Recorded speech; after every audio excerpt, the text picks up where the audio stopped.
Yesu ashimwe, Yesu ahimbazwe. Undi munsi twongeye gushima Imana. Uyu ni umunsi mushya wo gushima Imana. Bene data nongeye kubasuhuza.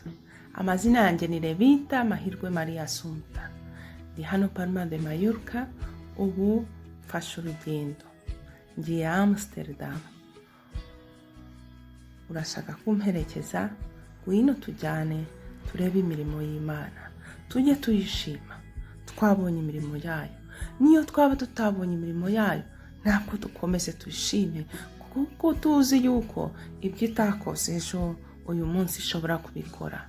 N'ibyo itakoze uyu munsi ejo ishobora kubikora, kuko nihoraho, nishobora byose, kandi ni Imana y'ubuhanga n'ubutware. Ni mu izina rya Yesu nongeye kubasuhuza. Uwiteka akomeze kubana natwe. Batangiye kuba nijoro rero. Ubu rero habaye nijoro, nagira ngo mbereke muri aeroport ya Palma de Mallorca mwimbere uko hameze. Hejuru uko hameze, iyo umuntu agenda ajya muri za gate zitandukanye, uko hameze barahakoze neza cyane, hameze nkamize.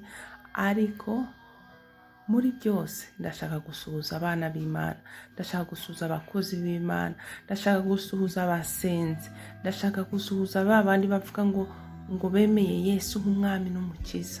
Ndashaka gusuhuza babandi batangiye gutekereza kwakira agakiza. Ndashaka gusuhuza wa wundi waguye akongera agahaguruka. Ndashaka gusuhuza wa wundi waguye akaba atarahaguruka, ariko arimo arwana ngo ahaguruke. Kuko ijambo ry'Imana navuga ngo kugwa ntabwo ari byo bikomeye, ibikomeye ni uguhaguruka. Haleluya. Kandi ntabwo abana b'abantu aritwe twihagurutse. Iyo tuguye ni Imana iduhagurutsa. Imana ibampera umugisha. Ndasuhuza abapasitori, abakozi b'Imana, abadiyakoni, abaririmbyi, abanyamasengesho, abarimu, abevangeliste n'ingeri zose. Ndongeye kubasuhuza ni mu izina ry'Umwami wacu Yesu Kristo. Turi umwe muri Kristo kandi turi abagenzi bajya mu ijuru. Impamvu tutagenda tubyigana, kuko turi abagenzi bajya mu ijuru. Iyo umuntu iyo Imana iba yarateguye ibintu, ntabwo tuba tubyigana, kuko turi abagenzi bajya mu ijuru.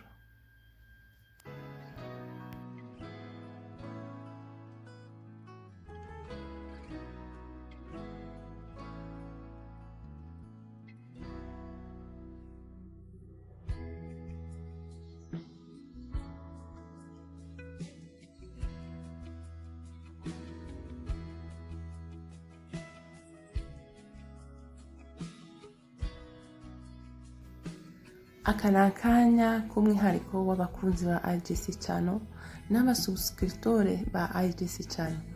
Jya mbona mukora subscribe ariko ntabwo mukora comment, ntabwo mbaza abo muri bo, ariko ibyo ari byo byose mwe muzi uwo ndiwe. Genda bakunda cyane mu izina rya Yesu, kandi ndabasengera ngo Imana ibahe umugisha. Iyi ni Mallorca, urayibonera. Ni Mallorca nyine, ni amasoko. Iyo ni tutti frutti. Iyi ngiyi bayita tutti frutti. Tutti frutti ni imbuto zose. Imbuto zose hano nyine, ibiryohera abana byose biba bihari nyine. Reba iki gipupe nyine ukuntu kibifite gutya. Reba amashokora yose y'amoko yose nyine aba ahari. Yareba aya mashokora aba ahari. Turakomeza, ariko kubera covid ubu ngubu ibintu bifunguye ni bikeya. Reba aka ngaka, wow, ni amayero 15 para guardar el teléfono. Se ha caído. Ni plástico. Cya kintu kinjiramo ndebera izi ngizi, aya ni amabuji, ni amabuji y'imitako, amabuji y'imitako, ya mabuji y'imitako ahumura. Uratekereza ko rimwe rigura angahe? Reka nze ndebe rimwe ni angahe. Reba, oh my god, amayero 135, amayero 100 buji, buji reka nze nkubwire aya ngaya. Iyi buji iragura amayero 245, ubwo ni ukuvuga ibihumbi 240 by'amanyarwanda. Ahubwo nagize ngo ni ingoma. Izi yitwa Baobab Collection Stones. Ni amabuye ya baobab. None se ubwo ni igiti cya baobab? Ndeba. No, ni amabuye we batyashe. Sinzi, ni ikirahure. Aya ngaya agura ibihumbi n'ibihumbi. Ibi ni ibikapu. Uti igikapu se uribwira ngo igikapu kimeze gitya kigura amayero 99, ubwo ni ibihumbi. Utu ni udukapu rero njya mbona abantu batwaye mu muhanda, ukibwira reba utu twenda. Reba, reka turebe kamwe nangahe. Amayero 30, amayero 39. Nyine ni uko nguko nyine. Ubona abantu utu tuntu abana baradukunda cyane. Ni pulpo, ahantu bahita kuva. Iyo gafunguye ribamo imbere, gasetsa abana. Yumva umwana ari kurira karamusetsa. Utu tuntu se ni za ajenda, ariko reba kamwe kagura amayero 36. Mira gitari, iyo ni gitari rero. Ahangaha ni za gitari. Uribwira ngo iyi gitari y'ikinisho igura angahe? Amayero 3, nibura ni y'amakeya. Reba gitari, izo ni za gitari y'ikinisho. Urumva ibyo ni isoko. Iyi ni resitora rero yarafunze kubera covid. Boga Steak House.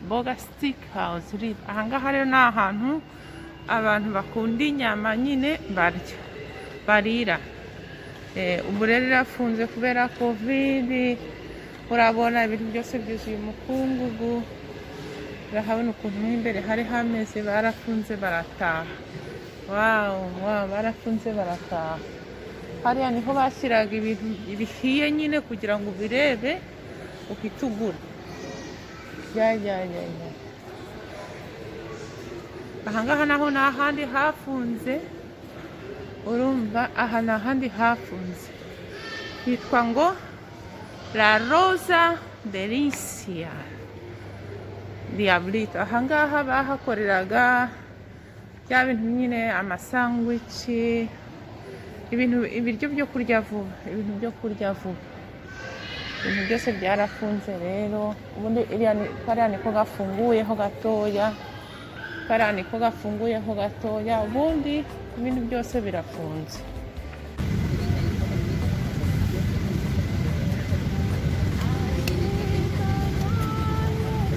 The full upright position with the armrest down. Your tray table is closed and the window blinds are open. Please follow the crew instructions at all times. Para inflarlo, tire de la placa roja. Si fuera necesario, también puede inflarlo. Si esto ocurriera, colóquese la mascarilla cubriendo la nariz y la boca. Ajústese la boca o si desea utilizar sus equipos electrónicos durante el despegue y el aterrizaje, en caso de que su dispositivo o batería de repuesto se caiga en la estructura del asiento, no manipule el asiento y solicite asistencia para encontrarlo. Por último, compruebe que el respaldo de su asiento está en posición vertical, su mesita está cerrada, los reposabrazos en posición horizontal el cinturón de seguridad correctamente abrochado y el parasol de la ventana abierto. Encontrará una tarjeta con información de seguridad en el bolsillo del asiento delantero. Les recordamos que, según la ley, en los vuelos de Air Europa no esperamos que disfrute de su vuelo con nosotros.